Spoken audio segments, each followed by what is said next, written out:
లూకాసు వార్త 2వ అధ్యాయము 1-14 వచనం. ఆ దినములలో సర్వలోకమునకు ప్రజాసంఖ్య రాయవలనని కైసర్ అగుస్తు వలన ఆజ్ఞ అయ్యను. ఇది కురియనియు సిరియా దేశమునకు అధిపతి అయినప్పుడు జరిగిన మొదటి ప్రజాసంఖ్య.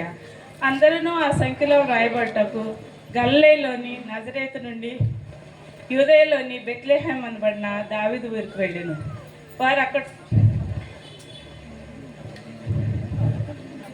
అక్కడ ఉన్నప్పుడు ఆమె ప్రసూదనములు నిండిన కనుక తన తొలిచూరు కుమారుని కని పొత్తిగుడ్డలతో చుట్టి సత్రంలో వారికి స్థలములైనందున ఆయనను పశువుల తొట్టులో పరుండబెట్టింది.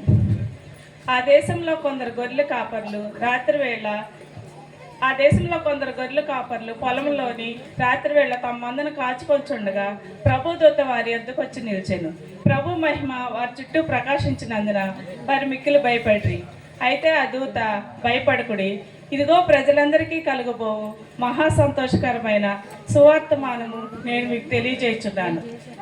దావీదు పట్టణమందు నేడు రక్షకుడు మీ కొరకు పుట్టి ఉన్నాడు. ఈయన ప్రభు అయిన క్రీస్తు. దానికి ఇదే మీ కానువాలు.